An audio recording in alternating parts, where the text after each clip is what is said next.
gallery dedicated to Casablanca is part of our Significant Movies and Moviemakers gallery.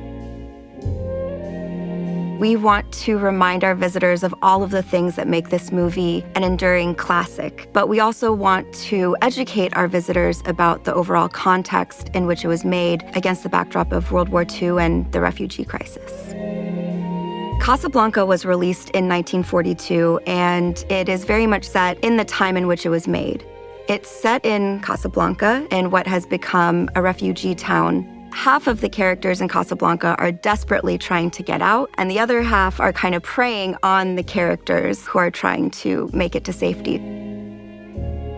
So here you have a movie where almost all of the top creatives behind that movie are Jewish. And the plot of Casablanca is literally about escaping the Nazis. But nowhere in the film will you hear the word Jew or Jewish, because they cannot be seen as having a Jewish agenda. So as I approach this gallery, I'm thinking very consciously about the fact that they couldn't say the word Jewish, but I can.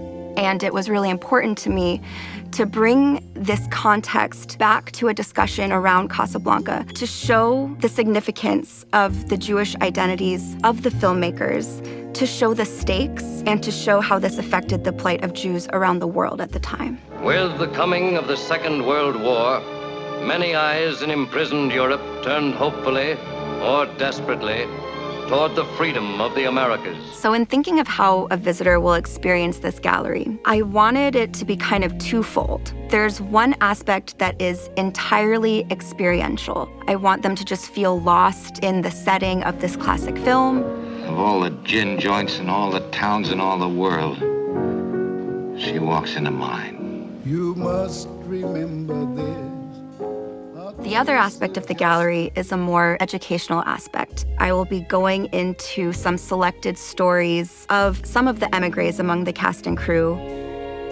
I think the thing that I am most excited for the world to see is that this gallery will feature both of the pianos that are played by the character of Sam, played by Julie Wilson.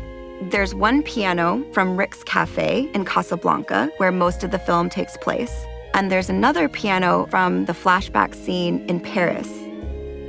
So among the objects that represent the émigrés who were on the cast and crew, we have in our Academy collection at the Margaret Herrick Library the personal collection of Paul Henreid, who played Victor Laszlo, the resistance fighter. In real life, he helped several Jews escape Europe, and then he himself had to flee.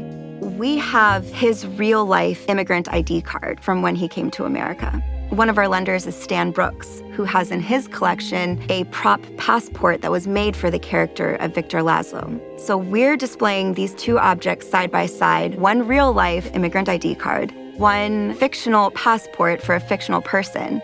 This pairing really gets at the heart of this art imitates life story that we're trying to tell. I hope visitors will feel the magic of Casablanca. He's looking at you, kid. I want them to remember everything they loved about the film, and I also want them to come away with a more complex understanding of the context in which the film was made.